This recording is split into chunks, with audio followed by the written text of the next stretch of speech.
Welcome to Eerie Tales for Restful Sleep, where soothing rain meets gentle horror for peaceful nights. Subscribe, like, comment, and share to join our brave night owl community. Sleep tight, if you dare. There are moments in life when everything you thought you knew about the world is shattered in an instant. Sometimes, it's a single sound in the darkness, a fleeting shadow at the edge of your vision, or a door you were never meant to open. But what if that moment happened to you? What if, in the space of a single night, you stumbled into a secret so dangerous, so deeply hidden, that it threatened to unravel everything you believed about the people closest to you? Imagine this. You're alone in a house that isn't yours, the kind of place where every surface gleams and every corner seems to hold a story. The air is thick with the scent of expensive candles and something else, something you can't quite name. Outside, the world is quiet, the kind of quiet that presses in on you, making every creak and sigh of the house feel like a warning. You tell yourself it's nothing. You tell yourself you're safe, but deep down, you know that's a lie. Most people go through life convinced that the world is exactly as it seems. They trust the faces they see every day, the routines that give their lives structure, the small comforts that make the unknown feel manageable. But what if all of that is just a mask? What if, beneath the surface, there are secrets so dark and so well guarded that even the people living with them have forgotten how to tell the truth? Tonight, you're about to find out. Because tonight, you're not just a guest in someone else's home. You're a witness. And what you're about to see will change you forever. It starts, as these things often do, with something small. A sound you can't explain. A door that shouldn't be open. A feeling in your gut that tells you to turn back, even as your curiosity pulls you forward. You try to ignore it, to focus on the ordinary tasks that fill your evening. But the feeling grows, gnawing at the edges of your mind until you can't ignore it any longer. You tell yourself you're imagining things, that the stories you've heard about this family, stories of wealth, of power, of a life so perfect it almost seems unreal, are just that, stories. But as the night wears on, you begin to notice things. Small things at first. A photograph turned face down on a shelf. A locked drawer in a room that's always kept closed. The way the shadows seem to move just a little too quickly when you're not looking. And then there's the basement. Every house has a place like this. A room that feels colder than the rest. A space that seems to hold its breath when you enter. You've never had a reason to go down there before. But tonight something draws you in. Maybe it's the sound, low and mechanical, that you can't quite place. Maybe it's the way the air seems to hum with electricity, as if the house itself is trying to warn you away. Or maybe it's just the simple, undeniable fact that you can't help yourself. You have to know. As you stand at the top of the stairs, your heart pounding in your chest, you realize that you're about to cross a line you can never uncross. Whatever you find down there, you know it will change everything. But you can't stop. Not now. Not when you're this close. You take a step. The stairs creak beneath your weight, the sound echoing through the empty house. You pause listening, but all you hear is the steady thrum of your own heartbeat. Another step, and another. The air grows colder, heavier, as if you're descending into another world. You reach the bottom and pause, your hand resting on the cool metal of the banister. The basement is finished, more luxurious than you expected, but there's something off about it. Something that makes the hairs on the back of your neck stand up. You scan the room, your eyes drawn to a corner where a bookshelf sits just a little too far from the wall. There's a sliver of light peeking out from behind it, a thin line that shouldn't be there. You move closer, your breath catching in your throat. You run your fingers along the edge of the shelf, searching for a latch, a button, anything that might explain what you're seeing. And then, almost by accident, you find it, a small indentation hidden in the wood. You press it, and the bookshelf swings open with a soft, almost apologetic click. Behind it is a door. Not just any door, but one that looks out of place in a house like this. Heavy, reinforced, with a handle that feels cold and unfamiliar beneath your hand. It's ajar, just enough to let that strange, mechanical noise spill out into the room. You hesitate, every instinct screaming at you to turn back. But you can't. Not now. Not when you're this close to the truth. You push the door open, and what you see inside will haunt you for the rest of your life. But before we go any further, ask yourself, how well do you really know the people around you? How many secrets are hidden behind the doors you walk past every day? And if you found yourself standing in front of a truth you were never meant to see, would you have the courage to face it?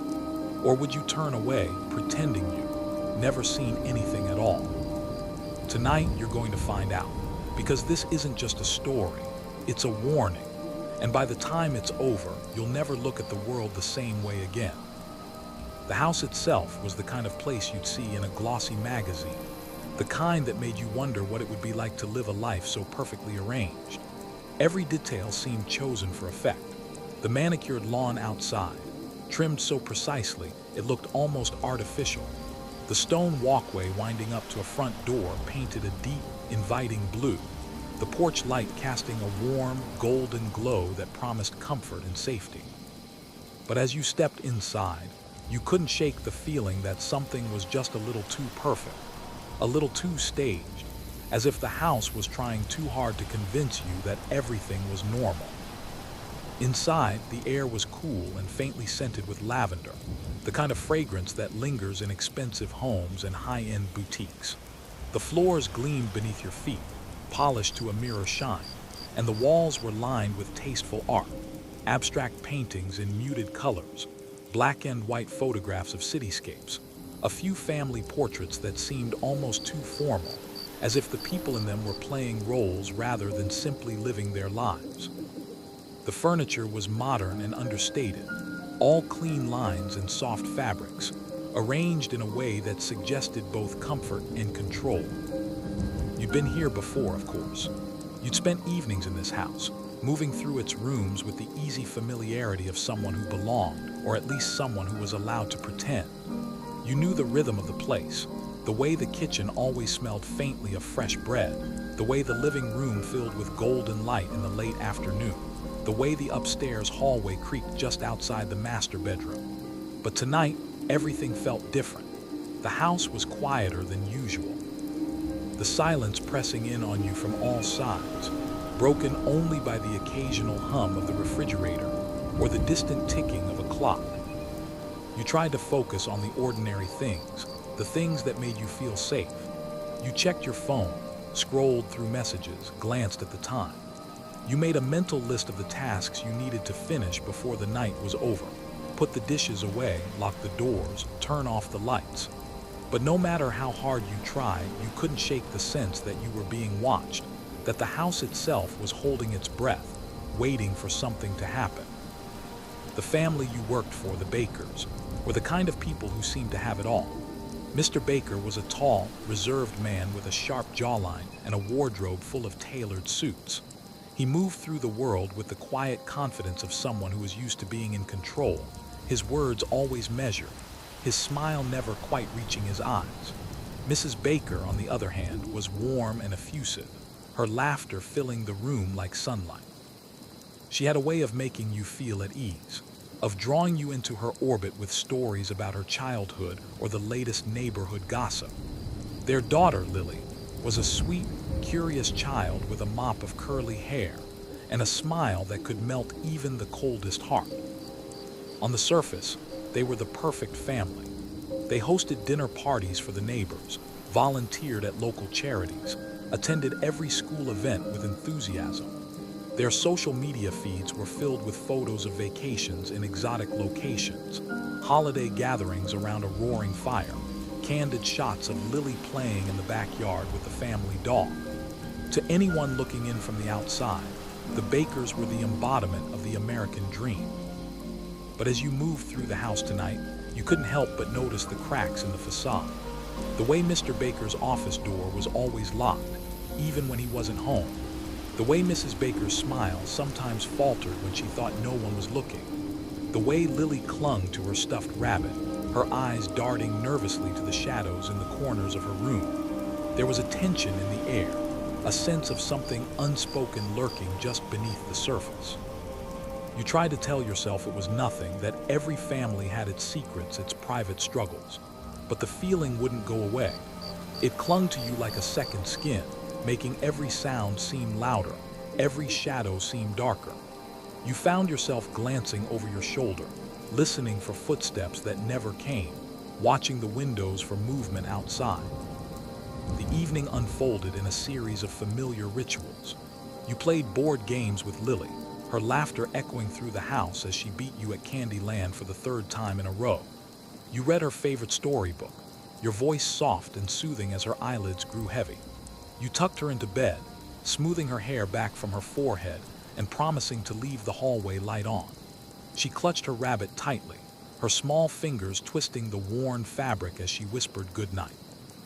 Downstairs, you settled onto the couch with your laptop, determined to make progress on the history paper that had been hanging over your head for weeks. The house was quiet now, the only sounds the gentle whir of the air conditioning and the occasional creak of settling wood. You tried to focus on your work, but your mind kept wandering, drawn back to the strange feeling that had been growing all evening. You glanced around the living room, taking in the details you'd seen 100 times before. The family photos on the mantle, the stack of magazines on the coffee table, the vase of fresh flowers that Mrs. Baker always kept in the center of the room. Everything was in its place, just as it should be, and yet you couldn't shake the sense that something was wrong. You thought about the stories you'd heard from other babysitters, the whispered rumors that circulated at school and in the neighborhood, stories about families who seemed perfect on the outside but hid dark secrets behind closed doors, stories about hidden rooms, about strange noises in the night, about things that went missing and were never found. You'd always dismissed them as urban legends, the kind of tales people told to scare themselves on dark nights. But tonight, those stories felt a little too real.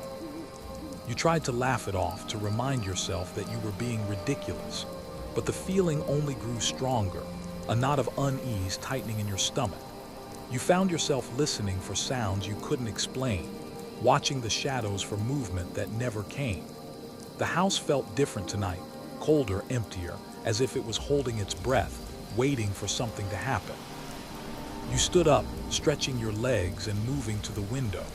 Outside, the street was quiet, the only light coming from the occasional passing car or the distant glow of a street lamp. The neighbors' houses were dark, their windows shuttered against the night. You wondered what secrets they were hiding, what stories they would tell if anyone bothered to ask. You turned away from the window, determined to shake off the feeling of unease. You told yourself it was just your imagination, that you were letting your mind play tricks on you. But as you moved through the house, turning off lights and checking locks, you couldn't help but feel that you were being watched. That somewhere just out of sight, someone, or something, was waiting. You paused at the top of the basement stairs, your hand resting on the cool metal of the banister. The door was closed, but you could hear a faint noise coming from below, a low, mechanical hum that seemed out of place in the otherwise silent house. You hesitated, telling yourself it was just the water heater, or the furnace, or some other harmless appliance. But the sound persisted, growing louder as you listened.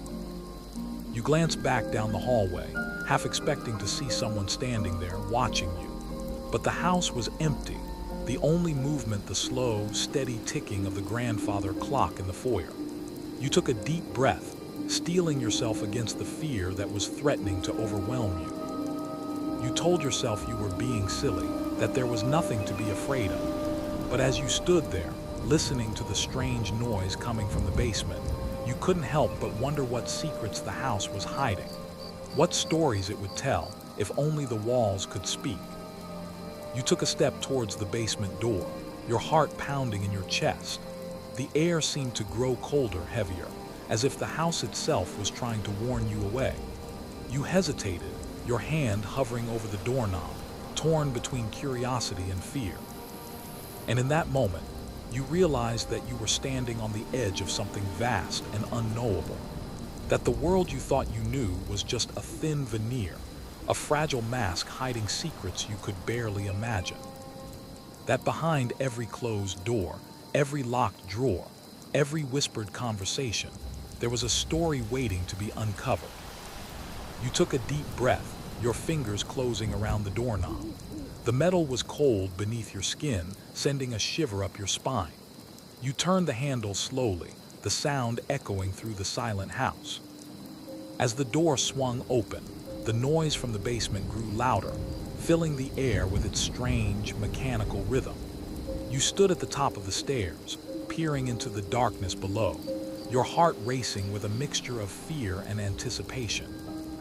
You knew in that moment that nothing would ever be the same again, that whatever you found in the basement would change everything you thought you knew about the Bakers, about the house, about yourself. But you couldn't turn back. Not now, not when you were this close to the truth. You took the first step down into the darkness, the sound of your own breathing loud in your ears. The air was thick with secrets, the kind that linger long after the lights have been turned off and the doors have been locked. And as you descended into the unknown, you couldn't help but wonder, what would you find when you reached the bottom? What secrets were waiting for you in the darkness? And would you ever be able to return to the world you'd left behind? The first sign of trouble. It's strange how the smallest things can set your nerves on edge. Sometimes it's a sound you can't quite place, a flicker of movement in the corner of your eye, or a sudden chill that makes you shiver even though the air is still. That's how it began for me that night. A faint, persistent noise that didn't belong. A mechanical whirring that seemed to pulse through the floorboards and vibrate in my bones. At first, I tried to ignore it. I told myself it was nothing, just the house settling or the heating system kicking in. After all, every house has its quirks, its own language of creaks and groans and sighs. But this was different. This was a sound I'd never heard before, a low, steady hum that seemed to come from somewhere deep within the house. It was almost hypnotic, drawing my attention away from the glowing screen of my laptop and into the shadows that pooled in the corners of the room. I glanced at the clock. It was just after 9, the hour when the world outside had gone quiet and the only light came from the strut lamps and the soft glow of the television in the living room. Lily was asleep upstairs, her breathing slow and even, her favorite stuffed rabbit clutched tightly in her arms. The Bakers wouldn't be home for hours. I was alone in the house, or at least I thought I was. The noise grew louder, more insistent, as if it was calling to me. I tried to focus on my history paper, but the words on the screen blurred together, meaningless in the face of the growing unease that gnawed at my insides. I shifted on the couch, trying to get comfortable, but the feeling only grew stronger. It was as if the house itself was trying to tell me something, to warn me of a danger I couldn't yet see. I stood up, stretching my legs and moving through the silent rooms. The kitchen was spotless, every surface gleaming in the dim light. The dining room was empty, the table set for a meal that would never be eaten. The hallway was lined with family photos, each one a carefully curated snapshot of happiness and success. But tonight, even those smiling faces seemed to watch me with suspicion, their eyes following me as I moved from room to room. The noise was louder now, a steady drone that seemed to come from beneath my feet. I found myself standing at the top of the basement stairs, my hand resting on the cool metal of the banister. The door was closed, but the sound seeped through the wood, vibrating in the air like a warning. I hesitated, every instinct screaming at me to turn back, to leave well enough alone. But curiosity is a powerful thing, and fear can be a kind of fuel. I opened the door, the hinges creaking softly in the silence. The air that drifted up from the basement was colder than the rest of the house, tinged with the faint scent of dust and something else, something metallic and sharp. I took a deep breath, steeling myself against the fear that threatened to overwhelm me, and started down the stairs. Each step felt heavier than the last, the sound of my own breathing loud in my ears. The basement was finished, more luxurious than I'd expected, with plush carpeting and recessed lighting that cast soft pools of illumination across the floor.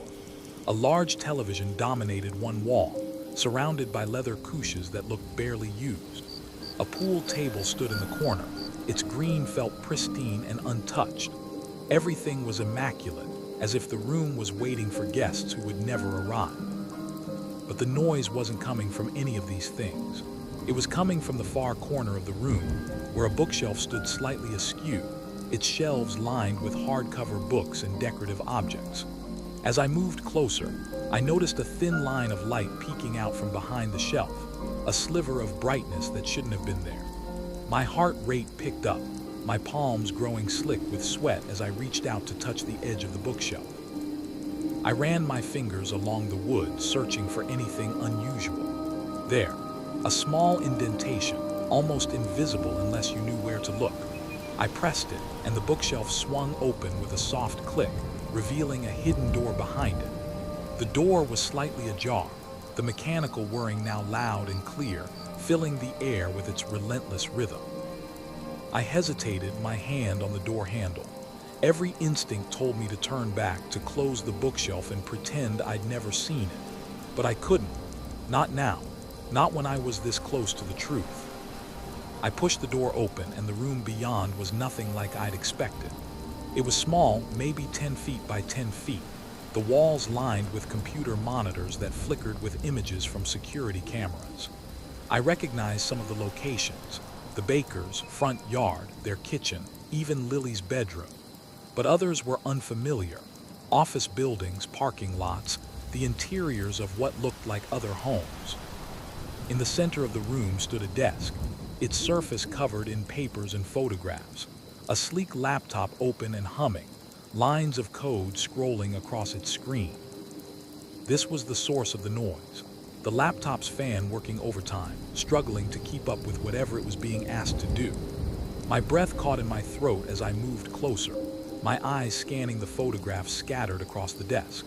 Some were surveillance shots, grainy and distant, while others were more personal, candid images of Mr. Baker, his face hard and unreadable, speaking with men in suits, handling what looked like large sums of cash. The documents were even more disturbing. Financial records, transcripts of phone conversations, detailed schedules of people's daily routines. None of it made sense, but the pit in my stomach told me it was nothing good. I picked up one of the photos, my hands shaking. It showed Mr. Baker shaking hands with a man whose face I recognized from the news, a businessman who'd been arrested last year for fraud and money laundering. Suddenly, the sound of a car door slamming outside made me jump. I dropped the photo, my heart leaping into my throat. Footsteps echoed on the front porch, keys jingling in the lock. They were home, early. Panic surged through me. I had to get out of here, had to pretend I'd never seen any of this. I rushed out of the hidden room, pulling the door shut behind me, the bookshelf swinging back into place with a soft thud. I raced up the stairs, taking them two at a time, my mind racing with fear and adrenaline.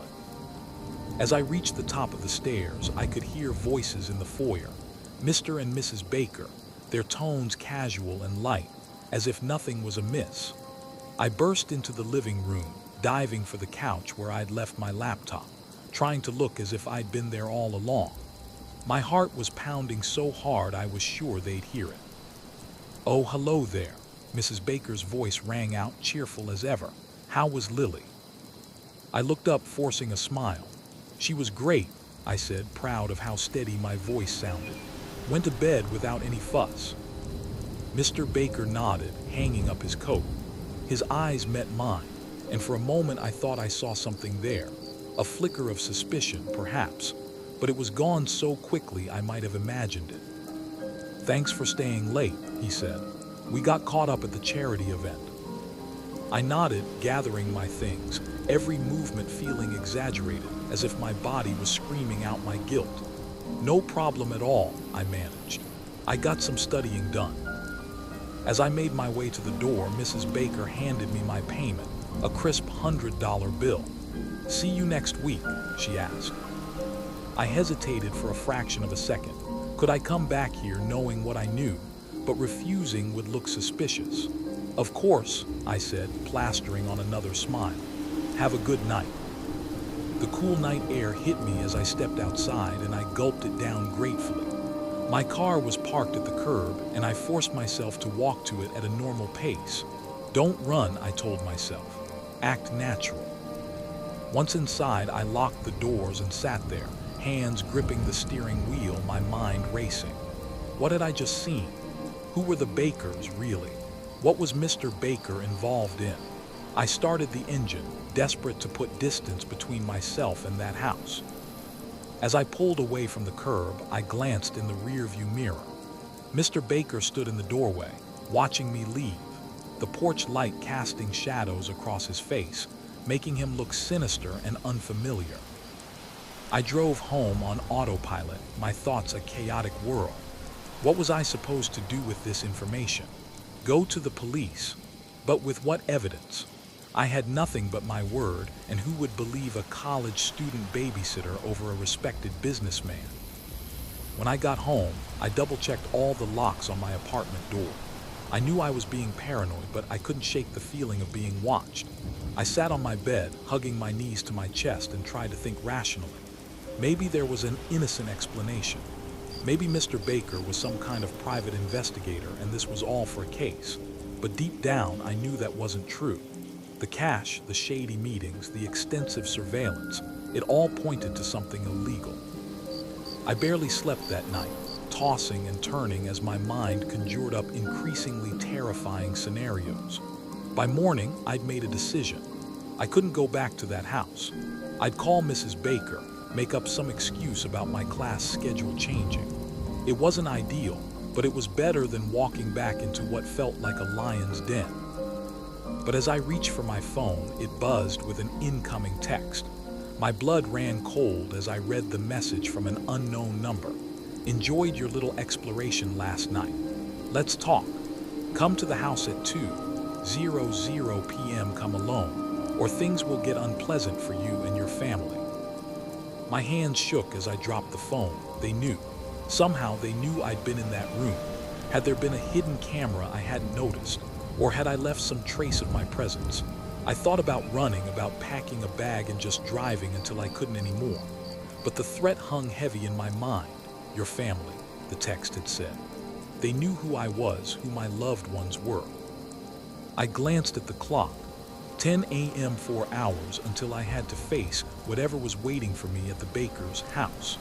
4 hours to figure out how I was going to get out of this mess alive. As I sat there, my mind racing through possibilities, one thing became crystal clear. My life as I knew it was over.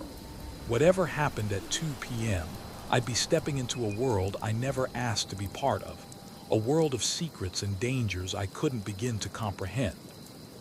The sunny Thursday evening when I'd walked into the Baker's house, blissfully unaware, felt like a lifetime ago. Now, I was trapped in a nightmare of my own curiosity's making, with no clear way out. I looked out my window at the quiet street below, watching as my neighbors went about their normal lives. How I envied them, their ignorance, their safety, their certainty that the world was exactly as it seemed. Because I knew that in 4 short hours, I'd be facing the consequences of uncovering a truth that was never meant to be found. And I had no idea if I'd survive the encounter. Discovery of the secret. There's a moment just before you cross a line you can never uncross, when the world seems to hold its breath. Time slows, your senses sharpen, and every detail, every sound, every shadow, every heartbeat becomes magnified. That's how it felt as I stood in my apartment, staring at the message on my phone, the words burning into my mind. Enjoyed your little exploration last night. Let's talk. Come to the house at 2:00 p.m. Come alone, or things will get unpleasant for you and your family. I read it again and again, hoping I'd misunderstood, that it was some kind of sick joke. But deep down, I knew it was real. Someone had seen me in that hidden room. Someone knew what I'd found. And now, they wanted to make sure I stayed quiet. The hours crawled by, each minute stretching into an eternity. I tried to think of a way out, some clever escape that would keep me and my family safe. I considered calling the police, but what would I say? That I'd found a secret room full of surveillance equipment and suspicious documents in the basement of a family I barely knew. That I'd been threatened by an anonymous text message. It sounded insane, the kind of story that would get me laughed out of the station, or worse, dismissed as a prank. I thought about running, about packing a bag and disappearing, but the threat in the message was clear. They knew who I was. They knew about my family, if I ran. I'd be putting everyone I cared about in danger. I was trapped, caught in a web I hadn't even realized I'd walked into. By the time 2:00 p.m. rolled around, I was a bundle of nerves, my hands shaking as I drove back to the baker's house. The neighborhood looked the same as it always had: quiet, orderly, safe. Lawns trimmed, cars gleaming in the driveways, neighbors waving to each other as they walked their dogs or watered their flowers. But to me, everything felt different. The world had shifted, and I was seeing it through new eyes. I parked at the curb, my heart pounding so loudly I was sure it would give me away. The house loomed before me, its windows dark and inscrutable, the front door closed tight. I sat in the car for a long moment, trying to steady my breathing, to convince myself that I could do this, that I had a choice. Finally, I forced myself out of the car and up the walkway. The porch creaked beneath my feet, the sound echoing in the still afternoon air. I rang the doorbell, my finger trembling on the button. For a moment, nothing happened. Then the door swung open, and Mr. Baker stood there, his face expressionless, his eyes cold and unreadable. "Come in," he said, his voice flat. I stepped inside, the familiar scent of lavender and polished wood washing over me. The house was silent, the only sound the soft click of the door closing behind me. Mr. Baker led me down the hallway, past the living room where I'd spent so many evenings, past the kitchen where Mrs. Baker used to bake cookies with Lily. Everything looked the same, but it felt different, darker, heavier, as if the house itself was holding its breath. He stopped at the basement door, turning to look at me. For a moment, I thought I saw a flicker of something in his eyes, fear, maybe, or regret. But it was gone in an instant, replaced by the same cold mask he always wore. "After you," he said, gesturing to the stairs. I hesitated, my mind racing with possibilities. Was this a trap? Was I about to walk into something I couldn't escape? But I had no choice. I descended the stairs, each step echoing in the silence, the air growing colder with every foot I dropped. The basement was just as I remembered: plush carpeting, leather couches, the pool table in the corner. But my eyes were drawn to the far wall where the bookshelf stood. It looked perfectly ordinary, but I knew better now. I knew what was hidden behind it. Mr. Baker moved past me, his movements precise and controlled. He pressed the hidden latch and the bookshelf swung open, revealing the door behind it.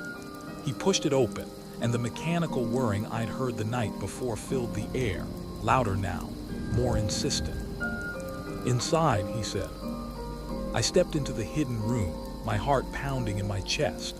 The monitors flickered with images from around the house and beyond: streets, offices, parking lots, even what looked like the inside of a bank.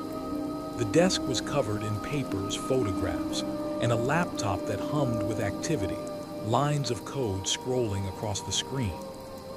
Mr. Baker closed the door behind us, the sound final and ominous. He moved to the desk, picking up a stack of photographs and flipping through them with practiced ease. "You saw too much," he said, his voice low. "I wish it hadn't come to this." I swallowed hard, my mouth dry. "What is all this?" I asked, my voice barely more than a whisper. He looked at me, his eyes hard. "Insurance," he said. "Protection. In this world, you can't trust anyone, not your friends, not your neighbors, not even your own family. People will do anything for money, for power. I learned that the hard way." He tossed the photographs onto the desk, the images fanning out like a deck of cards. I caught glimpses of faces I recognized: Mr. Baker, men in suits, stacks of cash, documents stamped with official seals. "I didn't want you to get involved," he said, "but now you are, and that means you have a choice to make."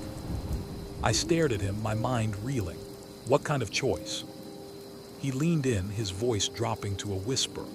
"You can walk away, forget what you saw, pretend none of this ever happened, or you can help me. There are things happening in this town, things you can't even imagine. Corruption, blackmail, threats. I'm not the villain you think I am. I'm just trying to survive." I shook my head, unable to process what I was hearing. Why me? Why drag me into this? He sighed, running a hand through his hair. For the first time, he looked tired, vulnerable. Because you're smart, because you're curious, because you care about the truth, I need someone I can trust, someone who isn't already compromised. He handed me a folder thick with documents. Take this, write it, then decide. But know this, if you go to the police, if you tell anyone what you've seen, you won't just be putting yourself in danger. You'll be putting your family at risk too. The threat hung in the air, unspoken but unmistakable. I took the folder, my hands shaking. The weight of it was overwhelming, the secrets inside pressing down on me like a physical force. Mr. Baker opened the door, the mechanical whirring spilling out into the basement. "Go home," he said. "Think about what you want, but don't take too long. Time is running out." I stumbled up the stairs, the folder clutched to my chest. The house was silent, the air heavy with secrets. I let myself out, the door closing softly behind me. Outside, the world looked the same, sunlight filtering through the trees, birds singing in the distance, neighbors mowing their lawns. But everything had changed. I had crossed a line and there was no going back. I drove home in a daze, my mind racing with questions. Who was Mr. Baker, really? What was he involved in? And what was I supposed to do now? I sat at my kitchen table, the folder open in front of me. The documents inside were a maze of numbers, names, and places, evidence of deals made in the shadows, money changing hands, threats issued and carried out. There were photographs of people I recognized from around town, business owners, politicians, even police officers. All of them connected, all of them complicit. The more I read, the deeper the rabbit hole went. There were references to offshore accounts, coded messages, surveillance logs that tracked people's movements down to the minute. There were transcripts of phone calls, emails printed out and annotated in the margins, receipts for cash withdrawals and wire transfers. It was a web of corruption that stretched far beyond the Baker's house, reaching into every corner of the community. I realized with a sickening sense of dread that I was holding the key to something much bigger than I'd ever imagined. This wasn't just about one family or one secret room. This was about power, about control, about the lengths people would go to protect what they had. As the sun set outside my window, I felt the weight of the decision pressing down on me. I could walk away, pretend I'd never seen any of it, or I could do something, risk everything to expose the truth. But as I sat there, the folder open in front of me, I knew that nothing would ever be the same again. I had seen too much. I knew too much. And now I was part of the story, whether I wanted to be or not. The phone buzzed again, another message from the same unknown number. Tick-tock, we're waiting. I closed the folder, my hands trembling. The secrets I'd uncovered were dangerous, and the people behind them would do anything to keep them hidden. But I couldn't ignore what I'd found. I couldn't pretend it didn't matter. I looked out the window, the world outside bathed in the golden light of evening. Somewhere out there, the Bakers, and whoever they were working with were watching, waiting to see what I would do next. And as the darkness crept in, I realized that the real danger wasn't in what I'd found. It was in what I would do with it. Escalation and confrontation. There's a peculiar kind of silence that settles over you when you realize you're in over your head. A silence that isn't just the absence of sound, but the presence of something else. Dread, anticipation, the sense that the world is holding its breath, waiting for you to make your next move. That's the silence that filled my apartment as I sat at the kitchen table, the folder of secrets spread out before me, the Bakers, warning echoing in my mind. I tried to focus, to make sense of the documents, but my thoughts kept circling back to the thread in that text message.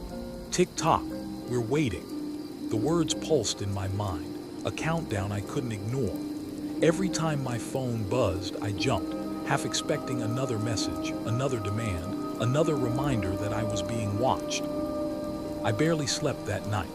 Every creak of the building, every car passing on the street below, every shadow that flickered across the wall sent my heart racing. I kept the lights on, the folder hidden beneath my pillow, as if that would somehow keep me safe. But there was no safety anymore. Not for me, not for my family, not for anyone who got too close to the truth. By morning, exhaustion had settled into my bones, but adrenaline kept me moving. I knew I couldn't keep this to myself forever. The evidence in the folder was explosive. Names, dates, bank accounts, photographs of people in places they shouldn't have been. It was enough to bring down more than just the Bakers. It was enough to shake the entire community. But who could I trust? The documents hinted at corruption that ran deep. Police officers on the take, politicians with dirty hands, business owners laundering money through seemingly legitimate enterprises. If I went to the wrong person, I could be signing my own death warrant. I thought about calling my parents, warning them to be careful, but what would I say? Hey, I accidentally uncovered a criminal conspiracy, and now I'm being threatened by people who might be watching your every move. It sounded insane, and worse, it would put them in danger. I thought about my friends, but the same logic applied. The more people who knew, the more targets there would be. So I did the only thing I could. I waited, I watched. I tried to act normal, going through the motions of my daily life while the world around me seemed to tilt on its axis. I went to class, sat through lectures, took notes I couldn't remember writing. I smiled at my classmates, answered questions, laughed at jokes, but inside I was unraveling. The messages kept coming, each one more insistent than the last. We're watching. Don't do anything stupid. Remember what's at stake.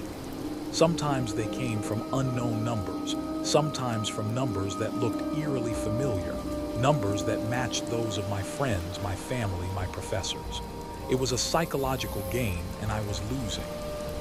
The paranoia grew. I started noticing things I'd never paid attention to before. A car parked across the street for hours at a time. A man in a baseball cap who seemed to be everywhere I went. A woman with sunglasses who always sat 2 rows behind me in class. Were they watching me, or was I just imagining it? The line between reality and fear blurred until I couldn't tell the difference. One afternoon, as I was leaving campus, I felt a hand on my shoulder. I spun around, my heart in my throat, ready to run. It was Mrs. Baker. She looked different, tired, anxious, her usual warmth replaced by a brittle edge. "We need to talk," she said, her voice low. "Not here, somewhere private." I hesitated, glancing around. The campus was crowded, students streaming past us, oblivious to the drama unfolding in their midst. "Why?" I asked, my voice barely above a whisper. She leaned in, her eyes darting nervously. "Because you're in danger. We both are, please." Against my better judgment, I followed her to a small cafe a few blocks from campus. We sat in a corner booth, out of sight, the hum of conversation around us masking our words. She wasted no time. "You found the room," she said, her hands trembling as she stirred her coffee. "You saw what's in there." I nodded, my mouth dry.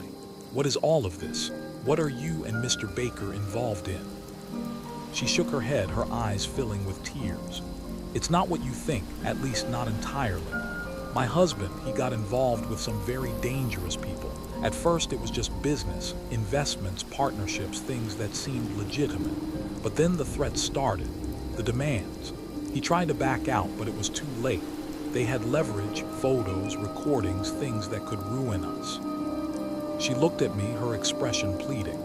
"He started keeping records, everything he could find. He thought if he had enough evidence, he could protect us. But now they know you've seen it. They think you're a threat." I stared at her, the weight of her words settling over me like a shroud. "What do they want from me?" She reached across the table, her grip surprisingly strong.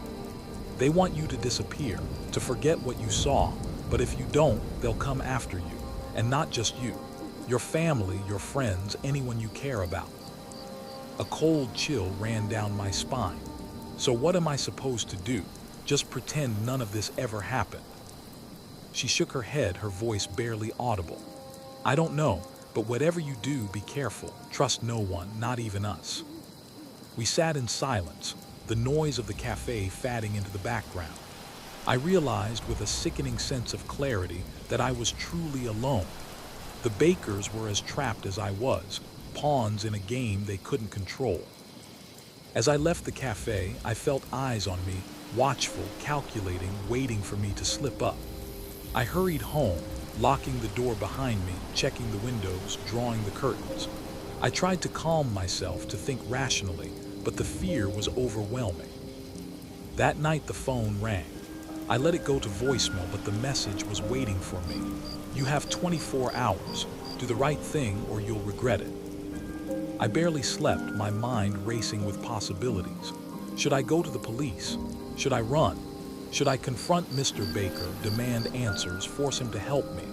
Every option seemed fraught with danger, every path leading to disaster. The next morning I made a decision. I would confront Mr. Baker. I needed answers, and I needed them now. I drove to the Baker's house, my hands shaking on the steering wheel. The neighborhood was quiet, the sun shining, birds singing, a perfect day on the surface. But beneath that calm, I could feel the tension, the sense that something terrible was about to happen. I rang the doorbell. Mr. Baker answered, his face drawn, his eyes bloodshot.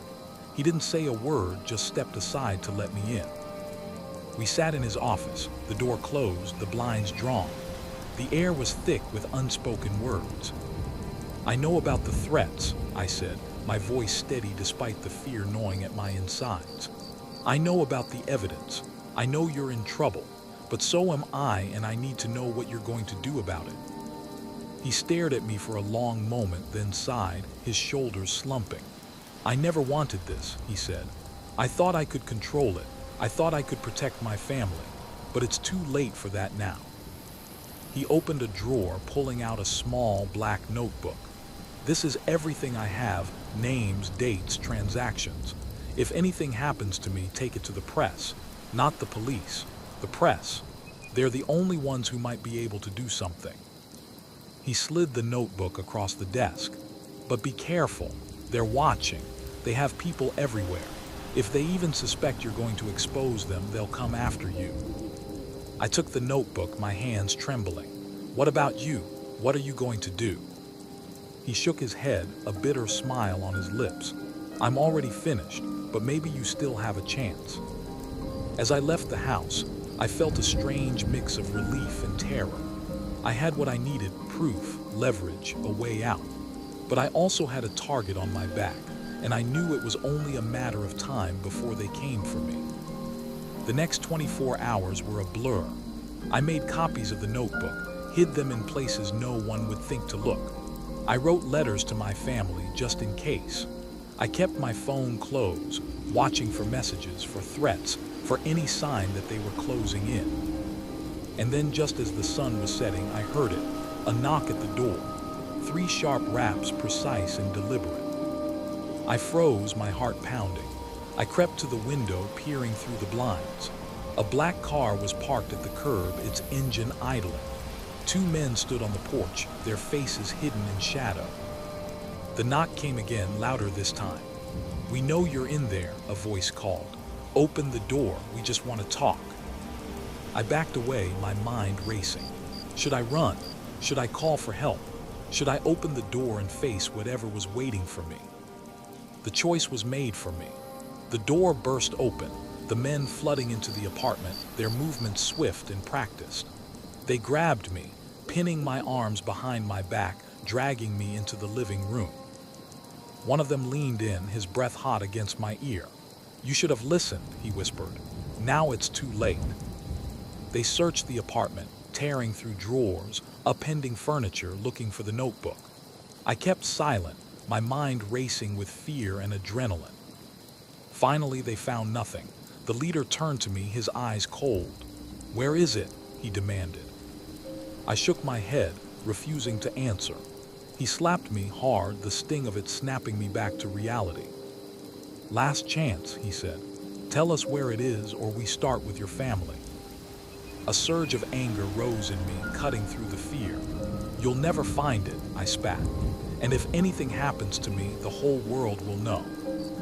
He stared at me for a long moment, then smiled. a slow, cruel smile. "We'll see about that."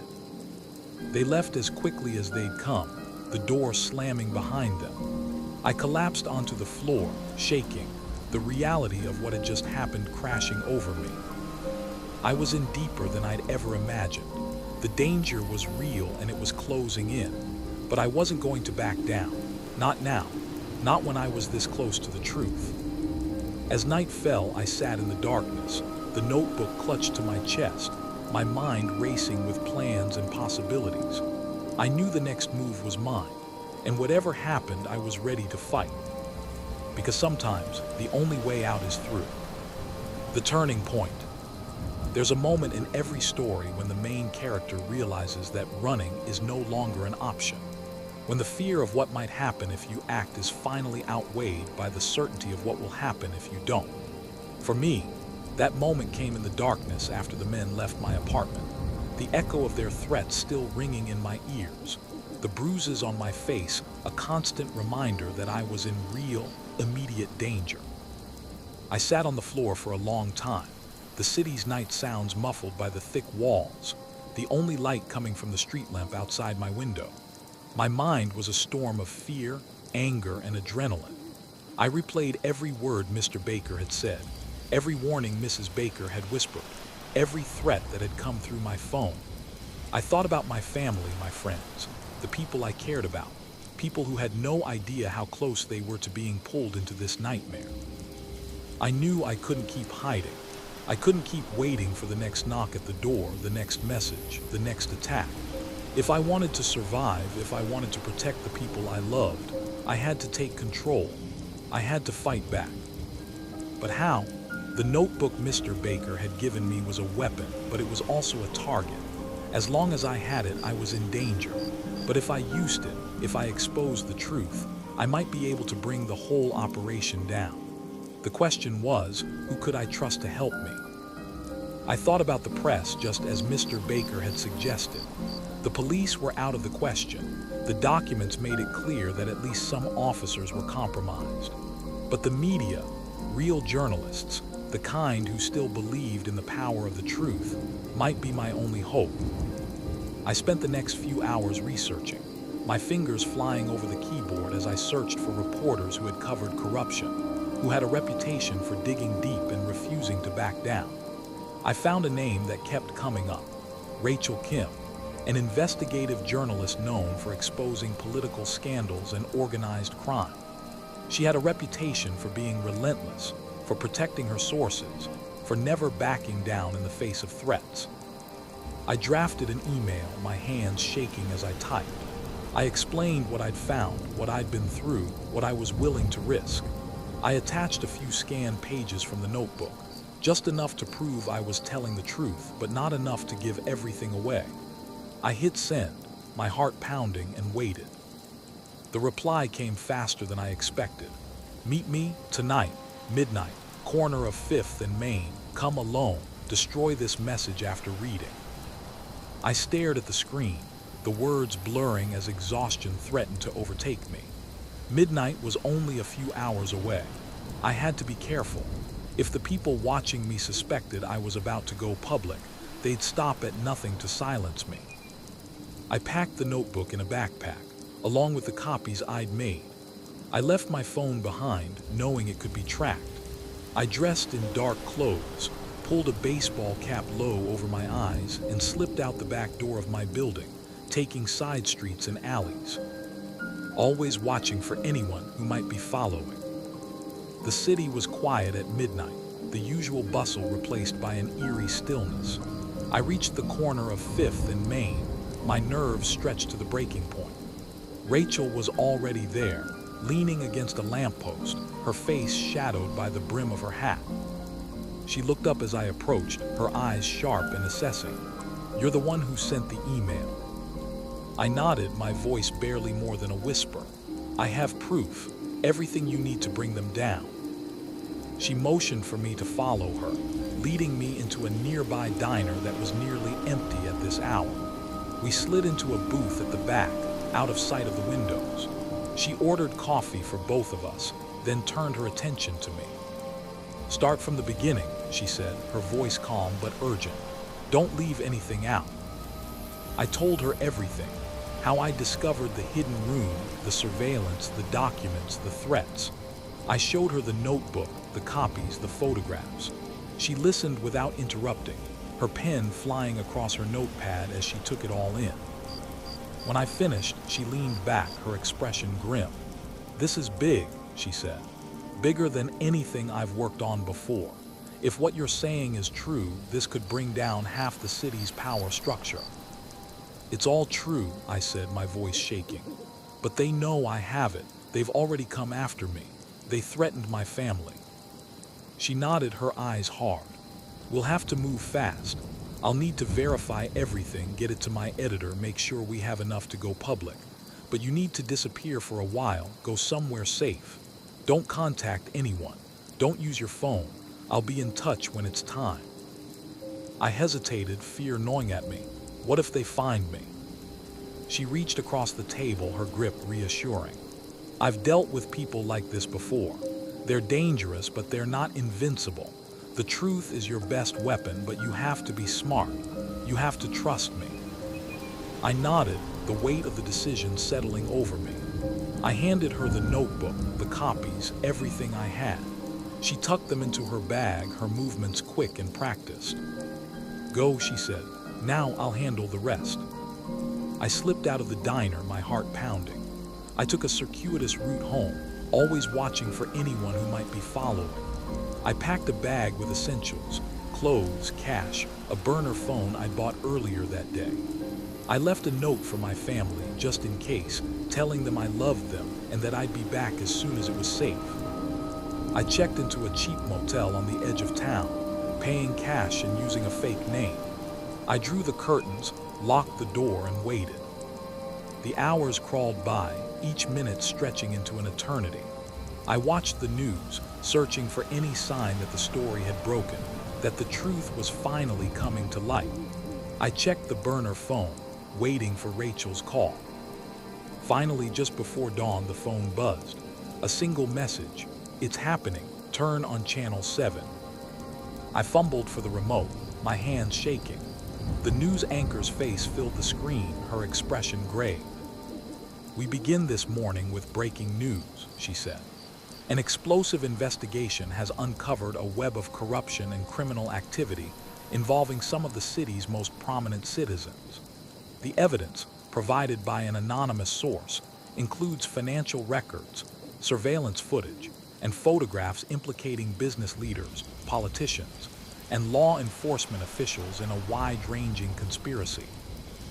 As she spoke, images flashed across the screen, faces I recognized from the notebook, places I'd seen in the surveillance footage, documents I'd pored over for hours. The story was out. The truth was finally in the open. My relief was short-lived. The phone buzzed again, a new message, this one from an unknown number. You think this is over, it's just beginning. A chill ran down my spine. I knew the danger wasn't gone. The people behind the conspiracy were still out there, still watching, still waiting for their chance to strike back. But for the first time in days, I felt hope. I'd done what I had to do. I'd fought back. I'd refused to be silenced. I spent the next few days in hiding, moving from motel to motel, always watching my back. Rachel kept me updated, her messages brief but reassuring. The investigation was growing. More arrests were being made. More secrets were coming to light. The city was in turmoil, but the truth was winning. Eventually, the danger began to recede. The people who had threatened me were behind bars, their power broken. The Bakers disappeared, their house sold to a new family, their secrets buried in the past. I returned home, changed but unbroken. My family welcomed me back, their relief palpable. Life slowly returned to normal, but I knew I would never be the same. I'd faced my fears, risked everything, and come out the other side. I'd learned that sometimes the only way to fight the darkness is to shine a light on it. That the truth, no matter how dangerous, is always worth fighting for. And as I walked through my neighborhood, the sun shining, the world seemingly at peace, I knew that I was stronger than I'd ever imagined, that I could survive anything. Because in the end, the turning point isn't just about what you do, it's about who you become. Aftermath and unanswered questions. The days that followed felt like living in the eye of a storm, calm on the surface, but with chaos swirling just out of sight. The city was reeling from the revelations. News vans lined the streets outside City Hall, reporters jostling for position, microphones thrust at anyone who looked like they might have an answer. The faces of the accused flashed across every screen, their names whispered in every coffee shop and office corridor. The story had exploded, just as Rachel Kim had promised, but the shockwaves were only beginning to be felt. For me, the world had changed in ways I couldn't have imagined.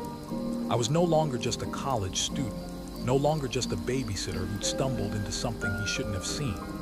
I was the anonymous source, the whistleblower, the person who had pulled back the curtain and exposed the rot at the heart of the community. But anonymity is a fragile shield.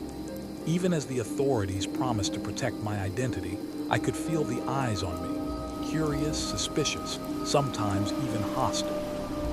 I tried to slip back into my old routines to find comfort in the familiar. I went to class, sat in the back, kept my head down. I walked the same streets, shopped at the same stores, greeted the same neighbors, but everything felt different. The world was sharper, more dangerous, every shadow a potential threat, every stranger a possible enemy. I found myself jumping at sudden noises, scanning crowds for familiar faces, checking over my shoulder every time I left the house. Sleep became a luxury. Night after night, I lay awake, replaying everything that had happened. The hidden room, the threats, the confrontation with Mr. Baker, the desperate meeting with Rachel. I wondered if I'd made the right choice, if I'd done enough to protect the people I cared about.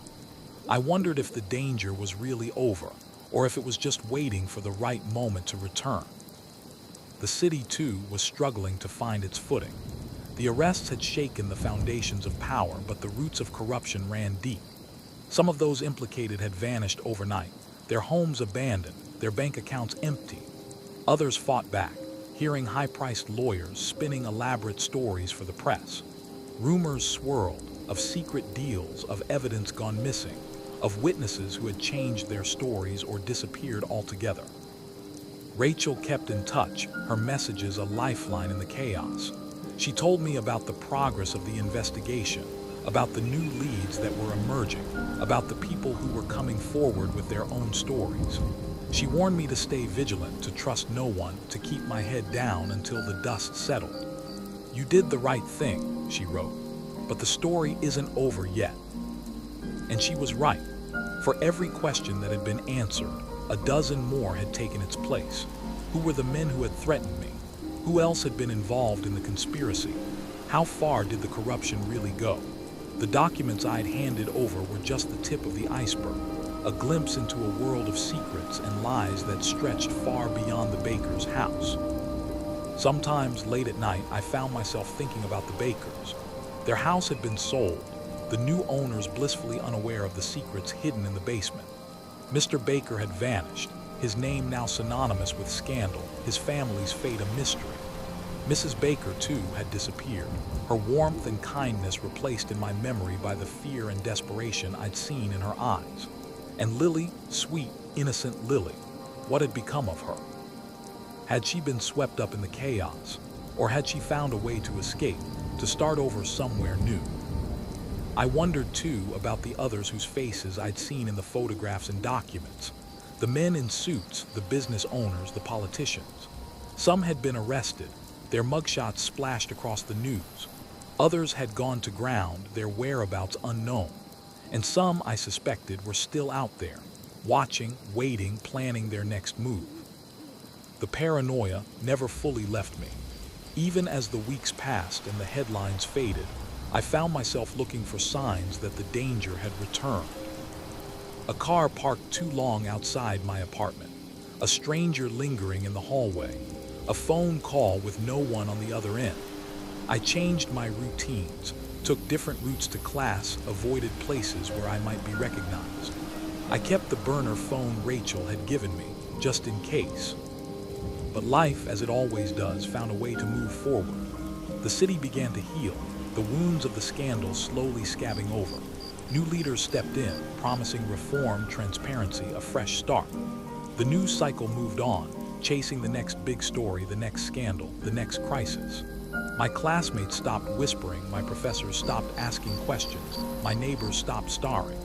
The world, it seemed, was ready to forget. But I couldn't forget. Not the fear, not the danger, not the secrets I'd uncovered.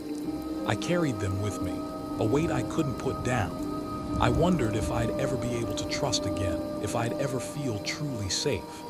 I wondered if the people I'd exposed would ever find me, if the threats would ever become reality. And then there were the questions that would never be answered. What had really happened in that hidden room? How many lives had been destroyed by the conspiracy? How many more secrets were still buried, waiting to be uncovered? Sometimes, I caught myself staring at the houses in my neighborhood, wondering what was hidden behind their closed doors, what stories their walls would tell if only they could speak. I thought about the choices I'd made, the risks I'd taken, the people I'd trusted. I wondered if I'd done the right thing, if I'd made a difference, if the truth was really worth the cost. I wondered if I'd ever be able to go back to the person I was before, the person who believed that the world was safe, that people were good, that secrets were just stories told to scare children. But most of all, I wondered what would happen next, because even as the city tried to move on, even as the headlines faded and the world returned to normal, I knew that the story wasn't really over. There were still secrets out there, still dangers lurking in the shadows, still people willing to do anything to protect what they had. And I knew, deep down, that I would never be able to walk away, that I would always be looking for the truth, always searching for answers, always ready to fight back if the darkness returned. Because once you've seen behind the curtain, once you've uncovered the secrets that others would kill to keep hidden, you can never go back. You can never unsee what you've seen. You can never be the person you were before. And maybe, just maybe, that's not such a bad thing. Because the world needs people who are willing to ask questions, who are willing to take risks, who are willing to stand up and say, "This is wrong."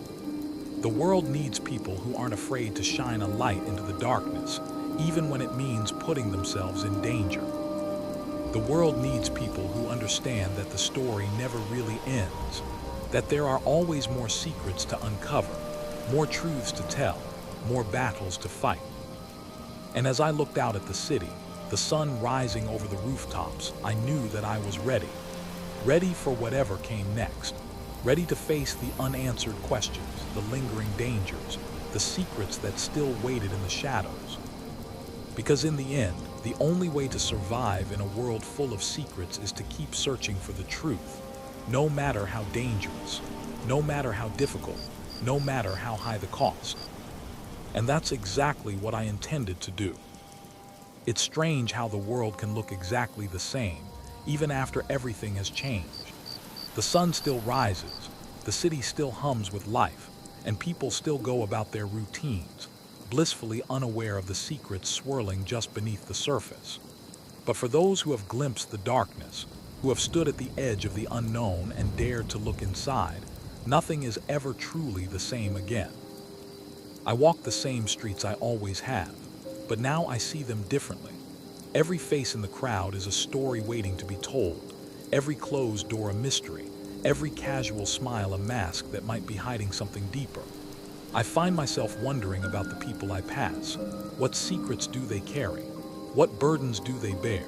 How many of them are living double lives, hiding truths that would shatter the illusion of normalcy if they ever came to light? The events that unfolded in the baker's house, the hidden room, the threats, the betrayals, the desperate search for the truth, these things have left their mark on me. I'm not the same person I was before. I'm more cautious now, more skeptical, more aware of the shadows that linger at the edges of every bright and shining moment. But I am also stronger. I have learned that courage is not the absence of fear, but the decision to act in spite of it. I have learned that the truth, no matter how dangerous, is always worth fighting for. Sometimes late at night, I replay everything in my mind.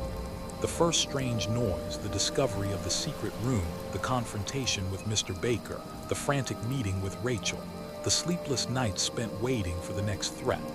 I wonder what would have happened if I had made different choices. What if I had ignored the noise? What if I had never opened the hidden door? What if I had walked away, kept my head down, pretended I hadn't seen anything at all? Would my life be easier? Maybe. Would I sleep better at night? Perhaps. But I know deep down that I couldn't have lived with myself if I had chosen ignorance over truth, safety over justice, silence over speaking out. The cost of knowing was high, but the cost of not knowing would have been higher still. The city is quieter now, the headlines have faded, and the world has moved on to new scandals, new stories, new distractions. But the scars remain on the city, on the people who were caught up in the web of secrets, and on me. I carry them with me, reminders of what I have seen, what I have survived, and what I have become. And yet, even as I try to move forward, I can't help but feel that the story isn't truly over. There are still unanswered questions, still shadows that haven't been banished by the light of day. The Bakers are gone, their house sold to strangers, their secrets buried beneath layers of paint and new furniture. But what about the others? The men in suits, the politicians, the business owners whose names appeared in the documents. Some have been brought to justice, but others have simply vanished, slipping away into the darkness, waiting for the world to forget. Sometimes I catch a glimpse of a familiar face in a crowd, or hear a name mentioned in passing, and I wonder, are they watching me? Are they waiting for the right moment to return, to reclaim what they lost, to silence the one person who knows too much? The paranoia never fully leaves me. I have learned to live with it, to let it sharpen my senses rather than dull my spirit. But I have also learned something else, something more important than fear, more powerful than any threat. I have learned that the truth has a way of coming to light, no matter how deeply it is buried. I have learned that one person, armed with nothing but courage and conviction, can make a difference. I have learned that secrets, no matter how carefully guarded, are always vulnerable to discovery. And I have learned that I am not alone. There are others out there, people like Rachel, people who refuse to look away, people who are willing to risk everything for the sake of what is right. We are scattered, isolated, sometimes afraid, but we are not powerless. Together, we are a force that cannot be silenced, a light that cannot be extinguished. So what comes next? That is the question that haunts me, the question that keeps me awake at night and drives me forward during the day.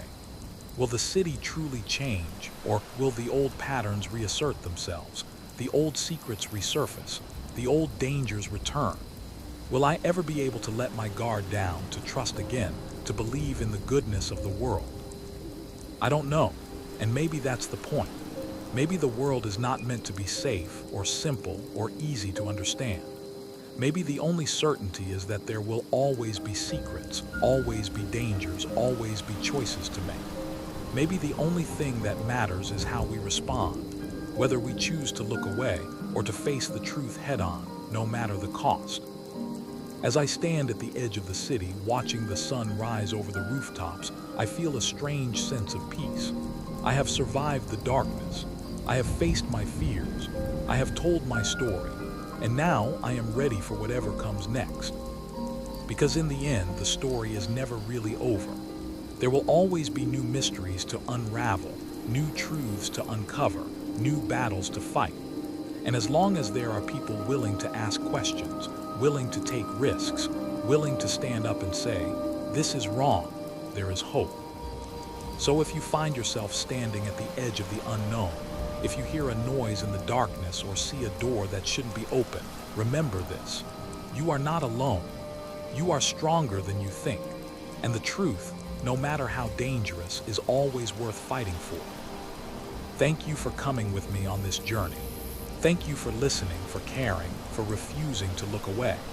The world is full of secrets, but it is also full of people like you, people who believe in the power of the truth, people who are willing to shine a light into the darkness. And who knows, maybe the next story will be yours. So stay curious, stay brave, and never stop searching for the truth. Because sometimes, the most ordinary moments can lead to the most extraordinary discoveries. Sometimes, the smallest choices can change everything. And sometimes, the story you thought was over is only just beginning.